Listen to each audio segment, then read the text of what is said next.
A political stunt has landed Florida's Governor Ron DeSantis in the hot seat with the sheriff of San Antonio, Texas. Now, this happened after DeSantis sent 48 migrants from that city to Martha's Vineyards as a part of his effort, I would say, to shame President Biden and to protest U.S. immigration policies. Experts say DeSantis may have gone too far and that his deceptive act is not only immoral, but is potentially illegal. Let's see what experts have to say. All coming up next. Live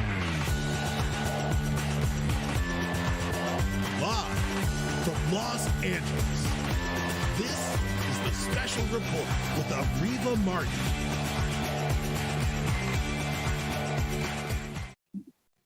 The sheriff of San Antonio, Texas, says he has opened a criminal investigation into the individual or individuals with an S involved in putting 48 migrants from Venezuela on flights from Texas to Massachusetts, specifically sending them to the island of Martha's Vineyard. Experts say the migrants were lured onto planes under false pretenses. Some of the migrants even said they believed they were being kidnapped. Now, DeSantis claims that all of these individuals who were put on this plane and sent off to Martha's Vineyard, he says they were all given maps. He says they were told about the trip, and in fact, they signed off on a document agreeing to go.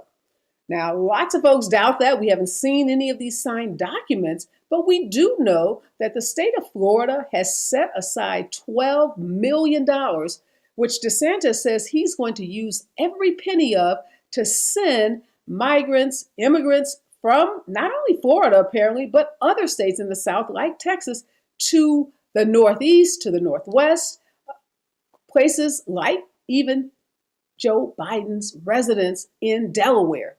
And just last week, the governor of Texas sent about 50 individuals from Venezuela to the residence of the vice president. Yes, Kamala Harris was greeted with migrants who were getting off a bus in front of her home, compliments of the governor of Texas. DeSantis in Florida, Abbott in Texas, the governor of Arizona. These Republican governors have decided leading up to the midterms, the best way to get media attention and to have what we call it their 15 minutes of fame is to engage in these horrific political stunts.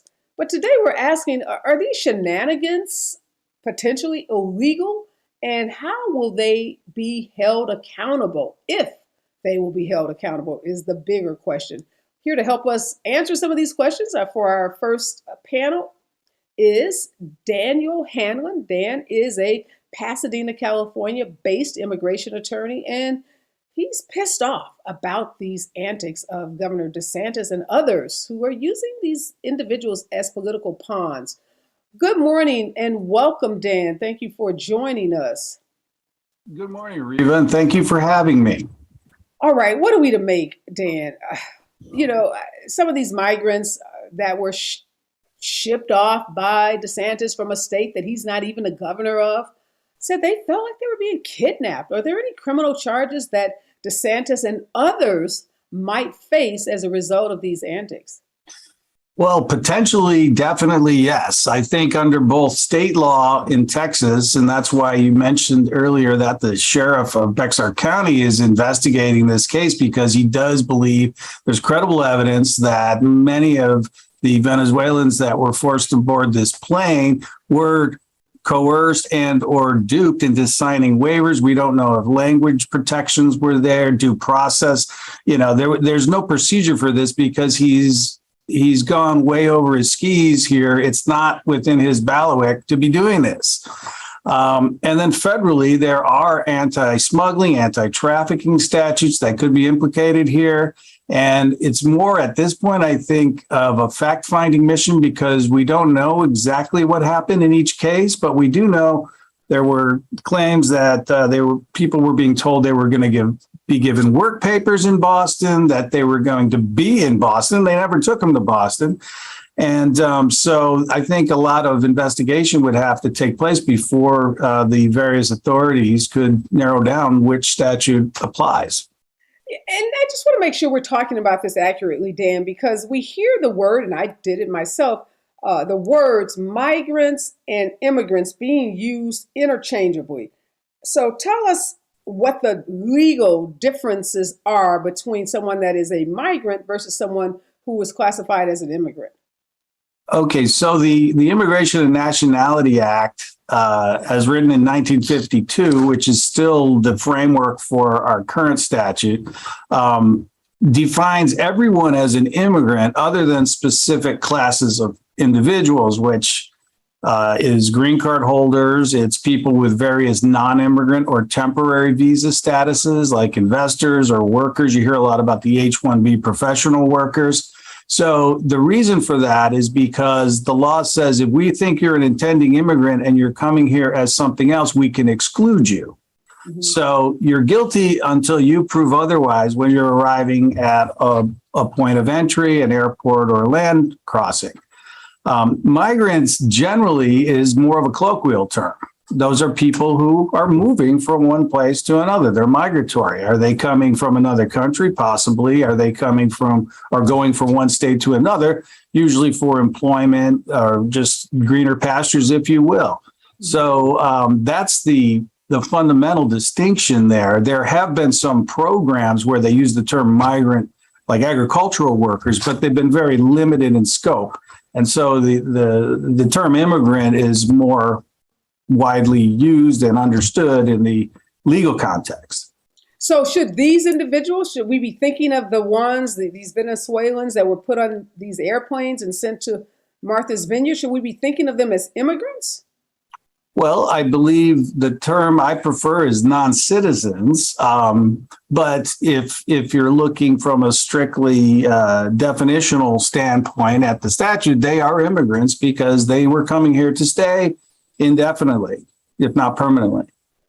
Okay, so help us understand what the difference is between these immigrants, and you said we can use that term, or non-citizens, versus those that were coming from the Ukraine. Because we saw a totally different attitude and reception for those people who were fleeing the Ukraine as Russia was invading that country. We saw people opening their doors, inviting them in, giving them money, and, really embracing them. But we don't see, obviously the folks on Martha's Vineyard have been incredible, but that hasn't been the universal way that these immigrants from Venezuela have been treated in this country. No, it isn't. And fundamentally, the Ukraine situation immediately triggered a new program called United for Ukraine, where any U.S. person, individual, you, me, could sponsor a Ukrainian individual to come over here on something called a parole. It's a humanitarian substitute for a visa, but it allows them to come here, and it's rarely used, but in times of civil war, economic collapse and things like that, it's used for certain people from particular countries involved in the conflict. Whereas, so obviously that provision in our law that's rarely used has not been triggered with respect to these Venezuelans. So the question is, why not? Well, there is something in place for Venezuelans who were here in 2021 called temporary protected status, but the cutoff date was 18 months ago. And so, but the problems in Venezuela didn't go away on March of 2021 just because we implemented a temporary protected status program. Their economy has been spiraling, out of control for over 10 years. And so the people are coming largely for economic reasons, but also political persecution, persecution for membership in a social group or their nationality, their sexual orientation, you name it. So we just don't have something to accommodate new arrivals for Venezuelans. So how do we know, Dan, if these people, as you just described, are fleeing persecution and seeking asylum? I thought we had something in our immigration laws that gave some particular protection for someone who was, fleeing gang violence or persecution, as you've described. Do we not provide some kind of protection for those asylum seekers? Well, we do. And, as members of certain treaties that apply internationally, we have an apparatus in place where people are supposed to be interviewed if they're interdicted at the border as to whether they have a credible fear of persecution. And if so, then they can be paroled into the United States to apply for asylum. I don't know for sure if these 48 have undergone that process. According to the Texas law, well, I don't know if I believe everything I'm hearing from them, but they said their program required that the people had been released by the U.S. federal authorities already, but I haven't heard any confirmation of that yet, and I don't believe that Mr. DeSantis was involved in any negotiation with the federal government when he decided to go to Texas and take people that had never set foot on Florida soil and fly them up to Martha's Vineyard. So there's a lot of unknown. What's so concerning about this? How can a governor in one state stick his nose into another state's business? And, let's put aside the fact that states don't have control over our immigration laws, that, that's under the purview of the federal government, not any state government. But how did DeSantis even find these people in San Antonio? And do we know if he targeted, this community of Venezuelans for any particular reason? I think he has been in communication with Governor Abbott, and I think this is a concerted effort. I don't know if you want to use the term conspiracy, but, they met, they have a meeting of the minds, and they decided they were going to pull this stunt. DeSantis is claiming these are people that were probably going to go to Florida. He has no idea where these people were going to go. They were fleeing persecution. Maybe they were coming here for economic betterment, but there is no indication factually tying any of these people to Venezuelans to Florida. And what happens, Dan, if these people are shipped off to Massachusetts the way that they have been legally? Does that impact anything that they may be doing in terms of seeking asylum? Well, theoretically, the process is the same. No matter what state you're in, they could apply affirmatively for asylum with the U.S. Citizenship and Immigration Services in Massachusetts. It's just largely disruptive of their lives. I mean, just from a practical standpoint, I know there's a large and growing Venezuelan community in the Dallas area. I wouldn't be surprised if half of those people were really going there initially. And next thing they know, they're signing papers because who knows what they're being told. They're going to get a better life. And did they have a choice? No. So they got on the plane or the bus, whichever governor you're referring to, and we're taking this some horrible place, not because of anything they did that's unusual. This happens daily, but because the locations were targets. And I just wondered, then, where are the U.S. Border Patrol officers whose job it is to, I guess, meet these individuals as they try to cross into the U.S.? Are they the first responders? Are they the first, interaction that people will have with Americans? Yes. Other than, some other sort of nefarious individuals who operate along the borders for a variety of pursuits. But yes. And once they're past them, then they're in the city. So they're in San Antonio. It's not a border city. It's rather inland. And so at that point, then they'd be dealing with U.S. Citizenship and Immigration Services for the asylum on the affirmative side and Immigration and Customs Enforcement. And all of these are under the Department of Homeland Security. So there's an apparatus in place for them to pursue the asylum relief that they want. But it's largely just disrupted here because they should have been processed locally. They should have been allowed to reach out to any family, relatives, or anyone who they were actually going to see. Most people don't come here with no idea of where they're going. There's someone already here. So what they've done is just a complete usurpation of federal authority over immigration. And as you pointed out, it's all for a political stunt. Okay, I'm having a little problems hearing you, Dan. I don't know if something changed with respect to your audio. Uh, Rashad, are you hearing? Yeah, I don't know if you can just fix your audio, Dan. Because I did want to ask you one last question, and that's, what's going to become of these criminal investigations? Because I have my questions about whether this sheriff in San Antonio is himself engaged in a political stunt to, try to act like he's the tough guy. Maybe he's genuinely going to investigate DeSantis, but is DeSantis, the governor of Florida, likely to be held criminally responsible by an investigation taking place in San Antonio, Texas? Well, that's an interesting question, and I think it's a question of first impression for me certainly, and probably for you and others in the legal community. It's outrageous, and so we don't have specific laws addressing this, and trying to fit what they've done within the rubric of our existing criminal laws might be a challenge. I think that from what I heard, the sheriff in Bexar County is sincere in his effort. And I think the bigger problem is, as we've seen over the last 4 or 5 years, it's very difficult to prosecute a high profile politician who flouts the law on a daily basis and gets away with it so many times that they appear to be Teflon. And that's kind of the problem here. Yeah, I don't have a lot of confidence that DeSantis can be held accountable. We see the issues we're having with something as simple with Donald Trump when we have him, basically on tape stealing documents from the White House, and yet we get a judge who says give him a special master and give him all these privileges.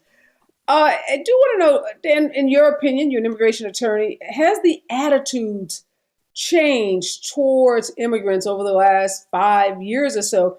Donald Trump was, had an agenda to really mar and taint and paint such a negative image of definitely immigrants coming from, South America and Mexico and those countries. Has he succeeded? And now his, the folks that are carrying on his mission, have they changed the way people think about immigrants in a more negative light in this country, do you think?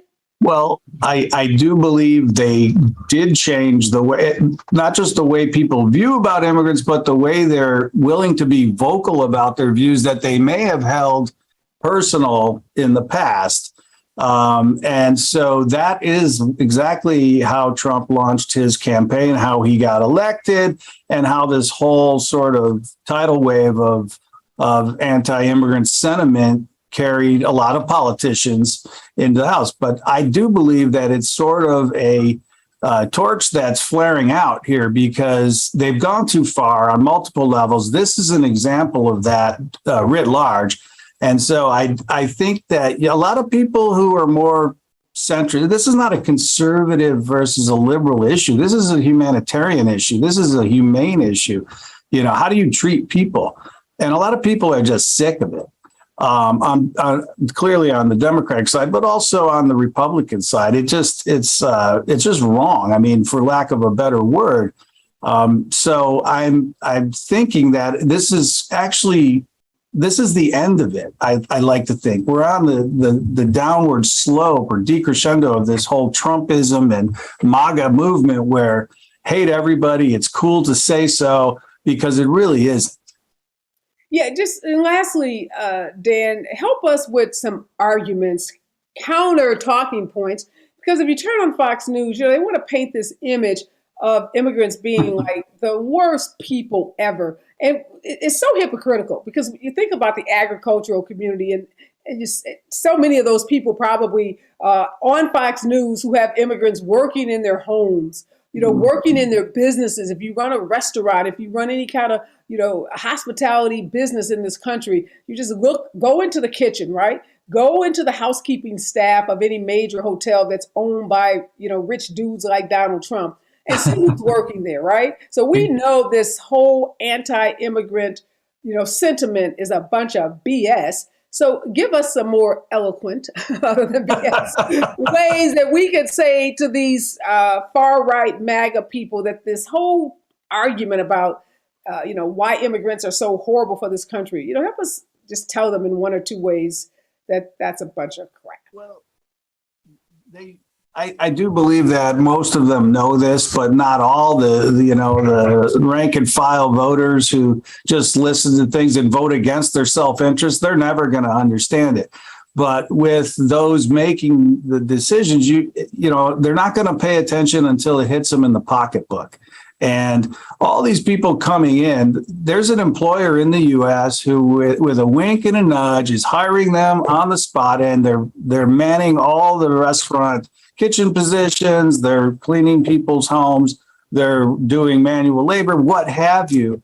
And so everyone is benefiting. This is like the bedrock of the economy, and they're in the shadows, which brings up another horrific set of circumstances for them down the line, like getting their Social Security money back when they don't have a green card 20 years from now, but they've been paying into the system. This is a shame that something else, a pet peeve of mine that needs to be addressed eventually. But look, they spent $650,000 to send 48 people, and they earmarked $12 million. Okay, what return on that investment are the people of Florida going to see? I think it's a net negative, both from a tourism standpoint, who wants to go there and spend a nickel when they're doing these horrible things to people, and also because it's a lot of money, and it could have been used. $12 million goes a long way for social programs, or you name it. This is getting them no advantage, no leg up economically. It's only benefiting one person in his mind, and that's Ron DeSantis. Yeah. I love it. You said immigrants are the bedrock of our economy, and anyone that, again, doesn't believe that, walk into a back kitchen of a restaurant and you will see who is working in those kitchens. And yes, $650,000.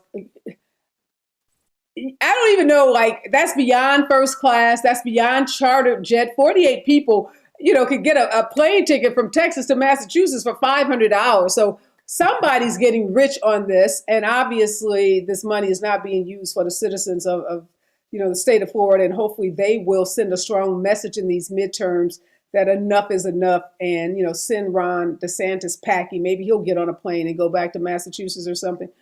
Oh, wow. Thank you so much, Dan. Great insights. A pleasure having you.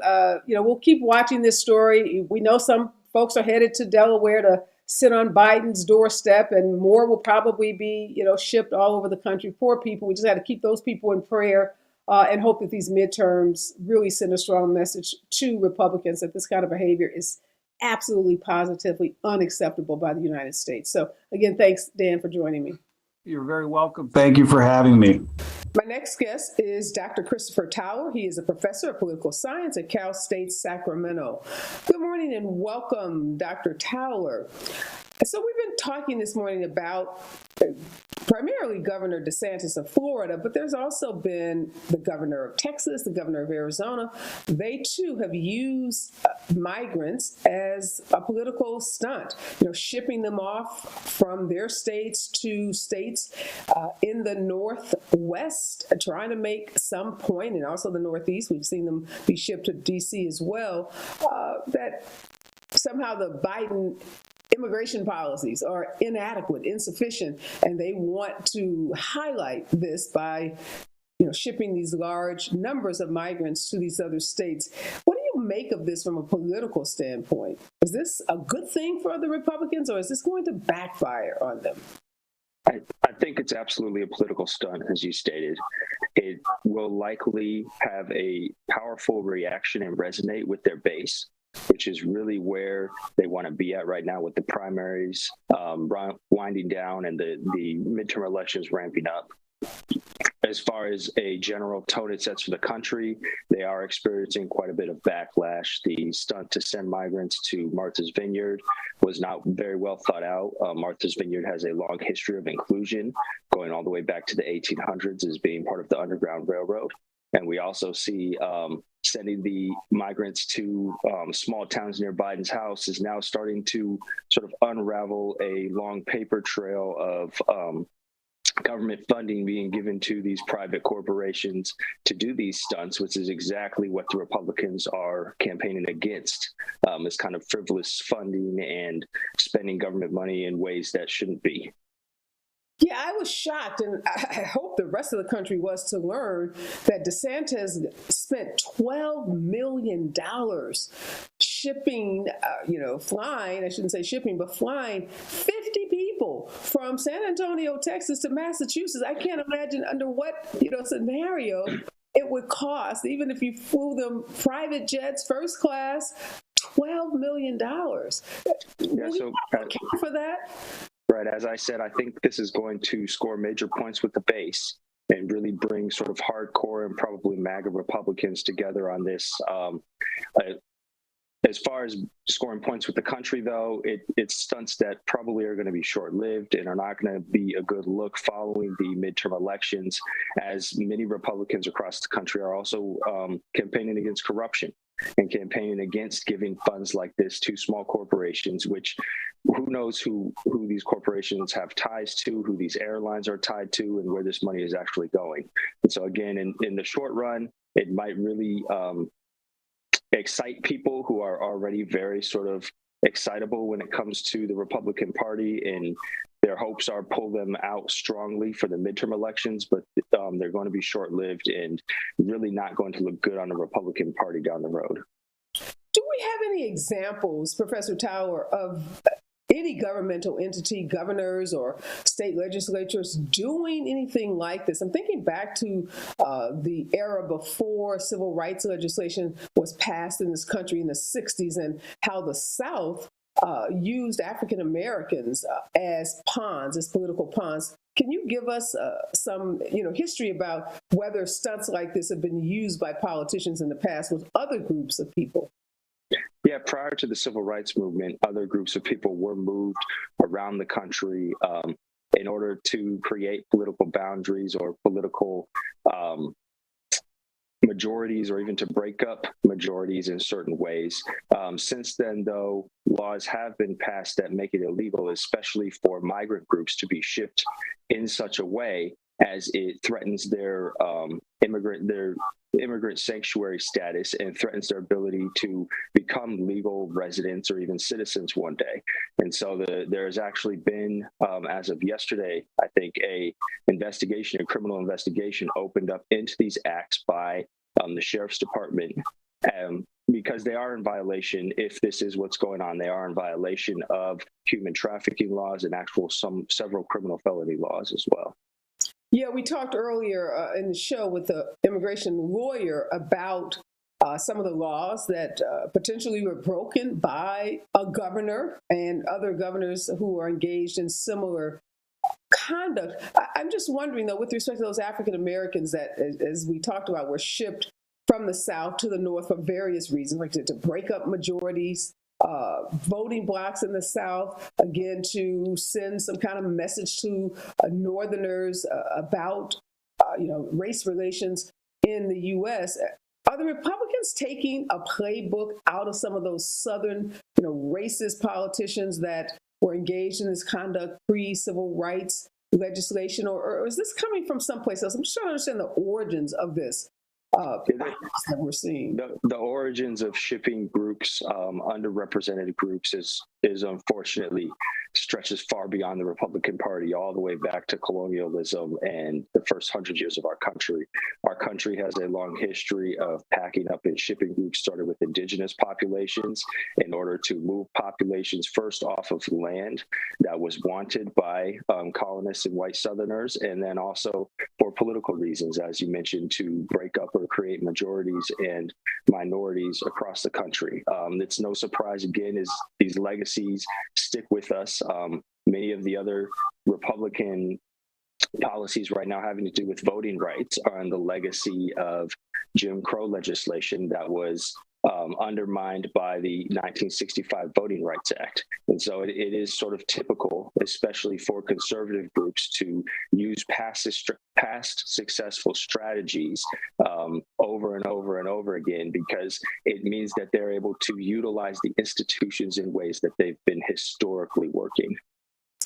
Yeah, are you surprised that we haven't seen a bigger outcry from what I'll call more moderate, to the extent any of them exist, more moderate Republicans? No, I'm not.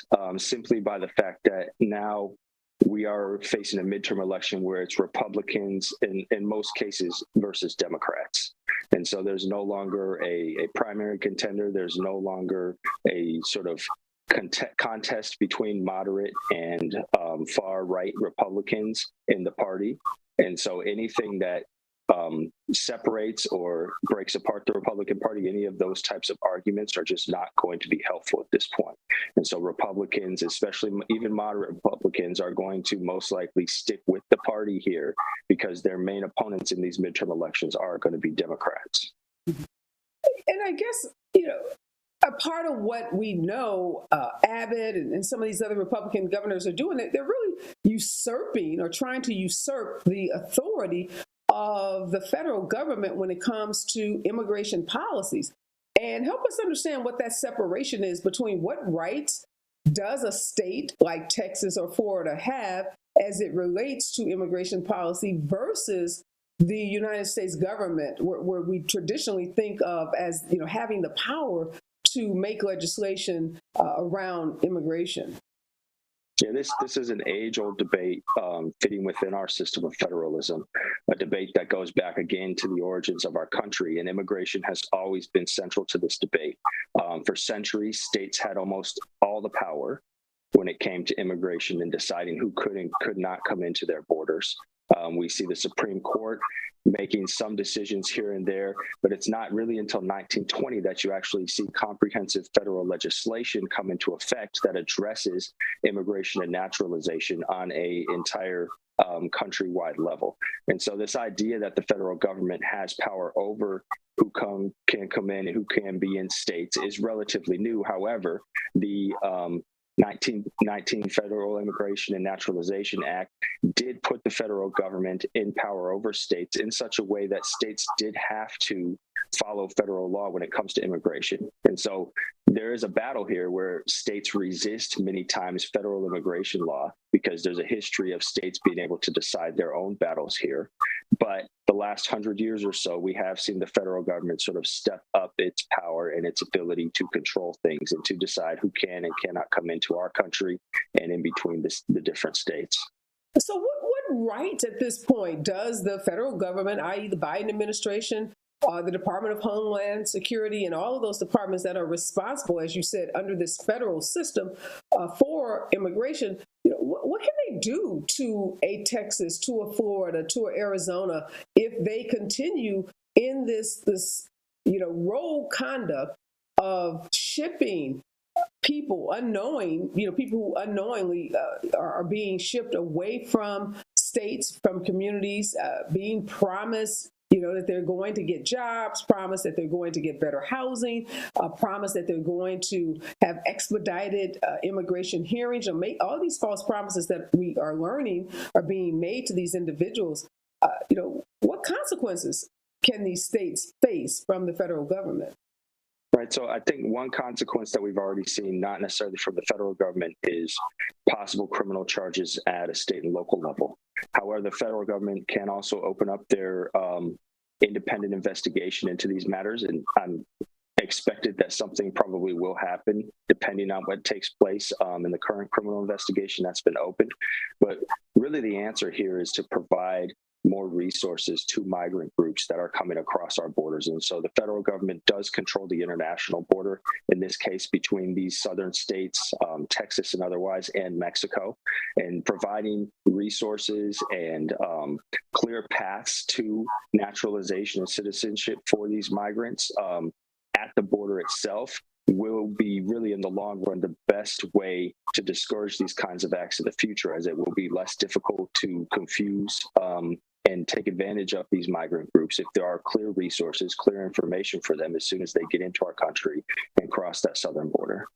Yeah, and I'm encouraged, and I'm glad to see that sheriff in San Antonio is opening an investigation. We know that senators, Democratic senators, have called for public hearings and an investigation as well. But I'm not very hopeful that a sheriff in San Antonio is going to be able to, prosecute a governor in Florida or even the governor of his own state, Texas. And we know all of the defenses that these governors will mount, claims of immunity and other claims that will, if not totally prevent their prosecution, definitely delay, perhaps even indefinitely, any kind of criminal prosecution. So it seems like it is going to be the responsibility of the U.S. government to come in and do something. And you said the only solution you see is more resources in some of these border states. But is that going to be enough to curb this kind of conduct? In the short run, probably not. I think we see the differences in local politics and federal politics at play here, where a city like San Antonio does have a powerful migrant and Latin American voting bloc. And so this sheriff is probably playing to many of those local needs there as well. At the federal level, though, unfortunately, there has sort of been a precedent set, especially since 2016, to not have the federal government open investigations into politicians during election season. So even if we do see an investigation and any subsequent action from the federal government, it's probably not going to come until after the midterms. We'll have to wait and see, though. But again, I agree. I'm not too hopeful with the local investigation, but federal investigations haven't necessarily gotten us very far in the last few years either. Yeah, no, and that's an excellent point. We know that there's definitely this internal memo that the DOJ often refers to when it comes to opening investigations so close to an election. So I agree, not likely that we're going to see anything in terms of the federal level as it relates to a criminal investigation or congressional investigation of DeSantis and other governors engaged in this conduct. But at the border itself, I mean, is there, again, I'm just trying to think creatively, is there anything that those Border Patrol officers who do work for the federal governor, federal government, I'm wondering, where are they when Santos is sending people into San Antonio, not, even outside of his own state, he's meddling in, another state. Where are those federal agents that are, given the responsibility to provide care and the transition for migrants as they come into the country? Yeah, much of the immigration enforcement at our southern border relies upon coordination between state, local police, and federal agents, federal immigration agents. And so up to this point, it was likely that there was coordination here and that federal agents were working in many cases with the state and local police or state and local agents here following the governor's orders. And so it's going to take a concerted effort on the part of federal agents in the federal government to make sure that this doesn't happen again by either providing more agents at the southern border or instructing agents differently in ways that don't allow for migrants to be taken advantage of and moved to places across the state or across the country without them first being provided the resources and the information that they need from the federal government in order to understand the process and what will be the most successful way for them to come into this country and not be used as a political tool.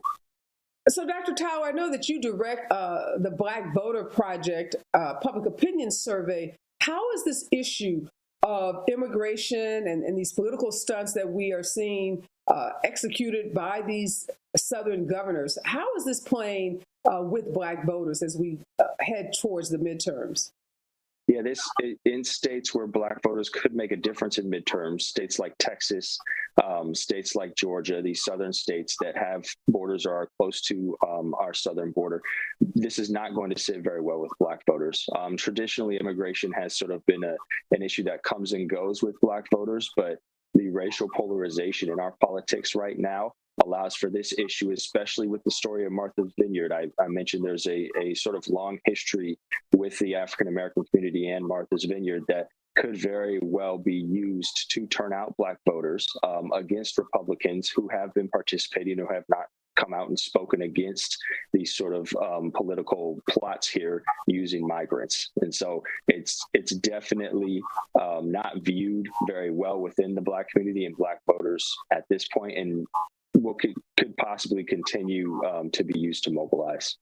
And so it's interesting you say that immigration, the issue of immigration, has not traditionally been one of the top priorities that drive Black voters to the polls. And you're saying that this issue could be different, and these stunts could definitely cause immigration to have a greater impact on Black voters. What about Latino voters? We know that Republicans have been making a big push in particularly southern states like Florida and Texas, and even states like Georgia, to win over Latino voters. And we know Latino voters are not monolithic, that some of them have leaned more heavily towards Republican Party and policies, whereas others have been solidly in, more the Democratic camp. So how does this play out amongst Latino voters in those crucial swing states and southern states?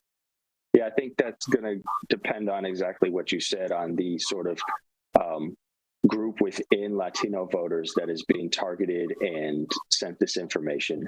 Many of our voters, especially for midterm elections, and this goes for Latino and Black voters as well, are very low information voters, where they're taking their cues from political leaders and political parties. And so it's very much going to depend on how each political party and political leader wants to use this issue, or if they use this issue. Again, it could very much sort of galvanize Latino voters that are already strongly Republican and have supported the Republican Party, Trump and MAGA in these types of political stunts. But on the other end, if Democrats choose to use this issue in a way that presents the Republicans as racist or as inconsiderate or anti-immigration, it could absolutely mobilize moderate to liberal Latino voters in states like Texas that could change elections. So really, it's kind of up in the air. It's going to be very interesting to see how this issue plays out and how these types of political stunts actually end up in the midterm elections. Are you seeing either party starting to run ads or starting to use messengers messaging on this issue? Are you seeing that yet? I haven't seen any on the national scale, but I wouldn't be surprised if, especially starting this week, we start to see more ads or more flyers or newsletters or phone calls or text messages going out when it comes to some state and local elections that are close and feel like an issue like this could swing them one way or another. What do you for 10? Dr. Tower, what should we be looking for around this issue? Obviously, DeSantis got what he wanted. He had Fox News waiting at Martha's Vineyard to capture the video of these migrants getting off the bus. And so he got his big, news day that he wanted. But he also, as you said, got this backlash because the Martha's Vineyard community really coalesced around these individuals and, jumped into gear to try to get them to comfort and start getting them the resources that they need. So, what should we be looking for next? Like, what's the next move with respect to this stunt that I think like DeSantis is engaged in? I think there's been some talk that more migrants could possibly be transported to Delaware and left somewhere outside of Biden's home. And so I think there's potential for a showdown here between DeSantis and the state of Texas and the Biden administration. Over the weekend, Biden actually came out and made a statement condemning these acts in this shipment. And so it's kind of going to be interesting how the Biden administration responds, whether it's just going to be statements that are made or if there's going to be actually a political response and executive action on Biden's part here before the midterm elections. DeSantis obviously wants this showdown. He wants to be in the news. He feels like the publicity is good for him and for his Republican image. And so it'll be interesting. I think we should watch and try and see what Biden does in response, and if anything, as we mentioned, does take place before the midterm elections.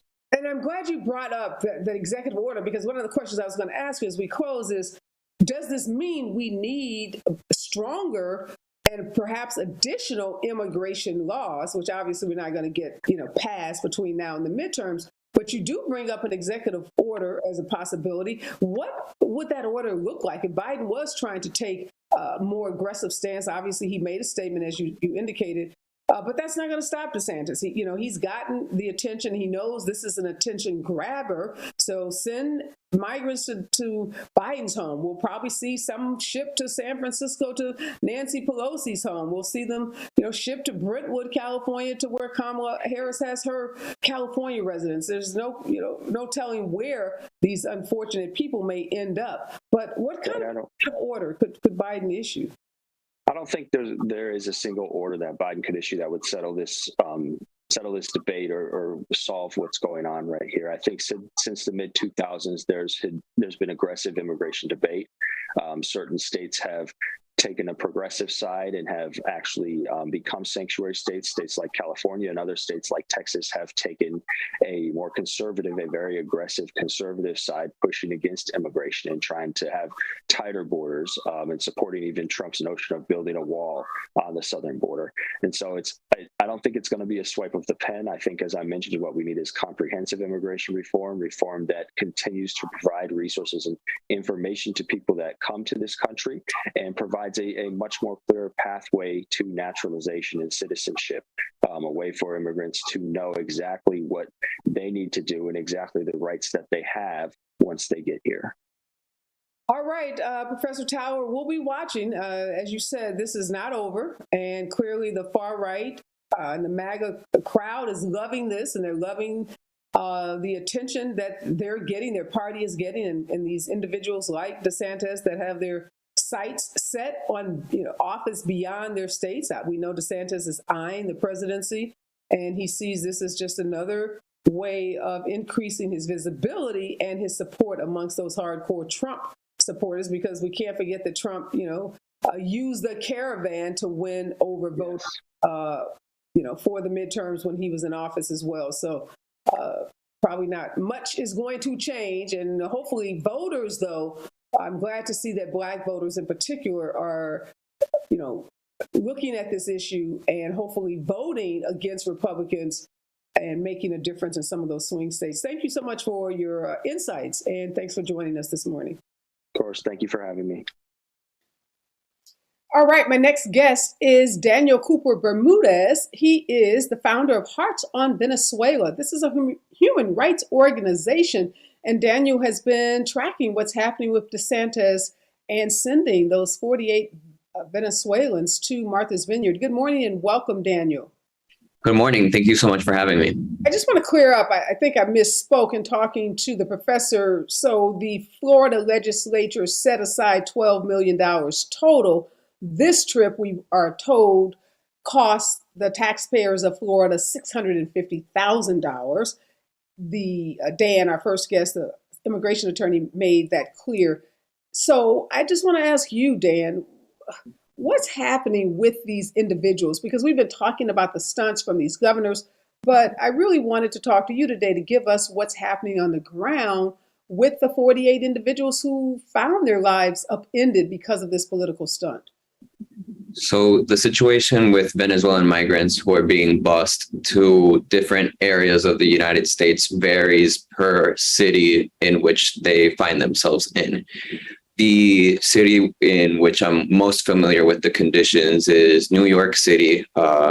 And a friend of mine who is a humanitarian worker, Ivana Marquez, reports that in the New York City shelter system, there are 11,000 Venezuelan families who have arrived. And the busing has been consistent and has occurred even before this latest episode with Ron DeSantis as a result of the policies of Texas Governor Greg Abbott. And the New York City shelter system has been somewhat overwhelmed, and the conditions in the shelter system have also varied. So there are Venezuelan migrants who report that they feel unsafe in some of these shelters, and in other shelters, they feel that they're being treated very, very well and have had the opportunity to find work while receiving dignified treatment in the shelters.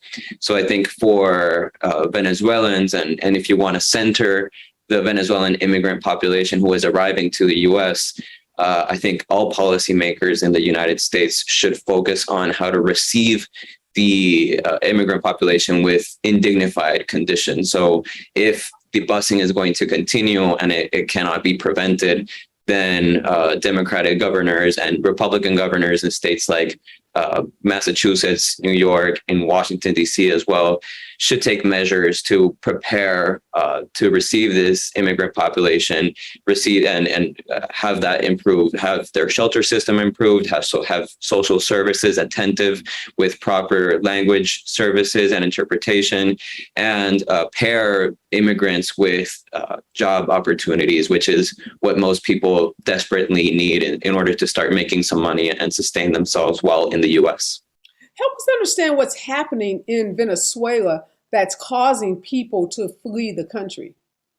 Well, Venezuela has unfortunately been in crisis for very many years. We're currently going through a complex humanitarian emergency, which is a humanitarian emergency which does not result from a natural disaster or a war, but by the deterioration of social and power structures. So we no longer have rule of law.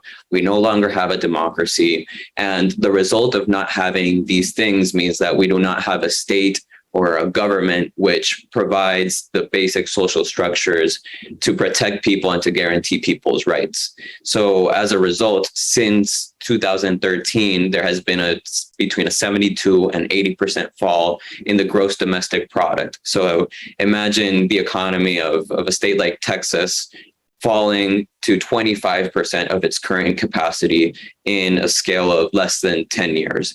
And that has been has had such a devastating economic consequence that 6.8 million Venezuelans have left the country, most of these to other places in South America, mostly to Colombia and to Peru, but really all throughout the continent. And now increasingly to the United States as well. When flights opened from Venezuela to Mexico, there we saw an uptick in the amount of Venezuelans trying to reach Mexico to then leave for the United States. And since then, Mexico has imposed a visa for Venezuelans, which is the case for most countries in Latin America and in South America. And as a result, people are forced to take the Darien Gap to travel all throughout Central America, cross Mexico to cross the U.S. border. And I really want to emphasize for the U.S. audience listening to us now that the Darien Gap is one of the most dangerous areas where migrants cross worldwide. And the amount of Venezuelans that are crossing the Darien Gap and immigrants in general from other places like Cuba, Nicaragua, and Haiti are crossing the gap in order to eventually try to reach the United States. And in this area, they face rape, they risk death, they're exposed to extreme weather conditions as well as armed groups. So the Venezuelan immigrant population, which is arriving in a situation of extreme vulnerability, not only from the process of arriving to the United States, but also from what is going on at home. Just at home, over 67% of the population is in multidimensional poverty as a result of the economic crisis. And we're going through a process of massive and systematic human rights violations, which, according to the United Nations and to the International Criminal Court, could amount to crimes against humanity. So, Daniel, help us understand who these people are. Because, Donald Trump several years ago painted the picture of immigrants coming into America as being rapists and criminals and violent people. Is that the way we should be thinking about these Venezuelans? And if not, tell us who these people are. Well, of course, we have to reject all kind of generalization associating any given population to any form of crimes.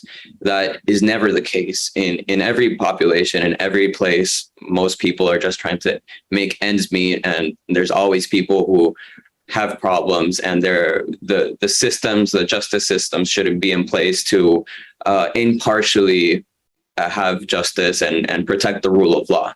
And that's something that should happen in the US and in any other society. And that should in no way lead to the criminalization or generalizations that stigmatize any immigrant population or any population within the United States. Of the 32,000 people who have crossed the Darien Gap trying to reach the United States, 1 in 5 is a child. So a lot of the people coming in are families, and a lot of them are parents who are trying to reach the United States in order to just send some money back home. Here in Venezuela, the cost of living has increased exponentially, and the push to make more money and to go to the United States is to be able to sustain their families many times here in Venezuela, which is a tremendous sacrifice, which the one would hope that U.S. Americans would try to seek to support the people coming in. And that's my call to the listeners, to authorities, is to support Venezuelans' struggle to protect and guarantee their own families' human rights, subsistence, and they're fleeing. So many of us flee conditions which are unfree in order to be in places where we could have more freedom. So the insistence is to protect those freedoms and guarantee their rights in the United States. And so what you've described are people who are fleeing these horrendous conditions, poverty, lack of protection in Venezuela, to come to America to get jobs, to be productive members of the U.S. economy, to add to our economy by working, and then using some of the money that they earn to send back to support their families in Venezuela. So these are not the people that Donald Trump painted as people bringing drugs into the country or violent people. But these are hardworking families that just want to raise their families free of persecution, make sure that they can eat, that they have shelter, and the basic necessities of life that all Americans want for our families as well. What else can we do to support these immigrants who are being shipped? And as you think about that, I also want to know, is there anything happening on the ground where your organization or other organizations are alerting these immigrants that this practice is taking place in these southern states, so that they can know if they're presented with an opportunity to get on a bus or to get on an airplane, they can make an informed choice about whether they want to go or not? Yeah, the Venezuelan community in the United States has been very active advocating for better treatment of immigrants who are arriving to the border and being shipped.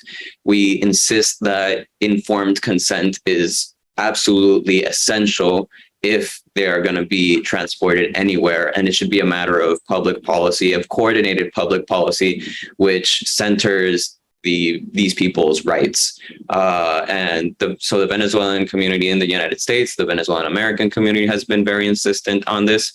And here in Venezuela, it's also been a source of news and a source of concern. And we are also very much concerned of the immigrant population in general, and of the people traveling through the Darien Gap, which is such a dangerous area of the world to travel through. So people who have undergone this process, who face very dire conditions in Costa Rica, in Guatemala, in Honduras, and in Mexico while attempting to reach the United States, that if they arrive to the United States, they should absolutely be treated with dignity. And the call would be for communities who are receiving the immigrants, including Texas, including Massachusetts, New York, any state, any community in which Venezuelans are arriving to, and not only Venezuelans, but other immigrants who are forcefully displaced, who see themselves in the necessity to travel and surpass these very difficult conditions, that they be received with love and with dignity, and that should be the message that the United States is trying to show that they represent in concrete terms, and making sure that they have water, that children have access to education as soon as they get in, that they have access to language services, especially that they know what their immigration process is going to look like. Many people do not arrive to the United States without knowing this. So that would be the call, to have a comprehensive response, and that the response is not a politicized response, that it's not Republicans versus Democrats. It rather centers the conditions of people in a very vulnerable situation. Well, thank you so much, Daniel, for your insights, and thank you for helping us understand as Americans how we can better support these families who are coming into this country, as you said, risking lives, crossing this very difficult part of the continent that's, replete with danger. And I think when people have a better understanding of how difficult that trek is to even get to the U.S., hopefully that will soften their hearts and cause them to open their hearts to these families. Again, thank you for the work that you do, and thank you for joining me this morning. I want to thank all of my guests. Such an important topic, and I'm so encouraged to hear from Professor Tower that this issue of immigration is moving the needle for voters. And speaking of voting, today is National Voter Registration Day. So if you don't like what's happening in Florida and Texas and Arizona and some of these other states, you must. It's imperative that you register to vote, and then take 10 people with you to make sure they're registered to vote. If you live in Los Angeles, you can go to lavote.gov and make sure you are registered to vote. In about 10 or 11 days, ballots will start dropping for the upcoming mayoral race, where we're going to pick a new mayor for the city of Los Angeles. Very, very critical race. And those midterm elections, so close, coming up on November 8th. You want to make sure you are registered to vote. And today is the day that we've set aside in this country, and we call it National Voter Registration Day. And I always say, if you don't vote on Tuesday, don't be one of those people complaining on Wednesday. If you don't like what's happening around immigration, around voting rights, around student loan debt, then this is your opportunity to make your voices heard. Make sure you are registered and make sure you vote. And not just vote for the governor or your congressperson, everyone on that ballot, judges, school board officials, they all matter. And you want to make sure you understand who's on your ballot and that you vote. Just some words to live by before I get out. If you want to know someone's mind, listen to their words.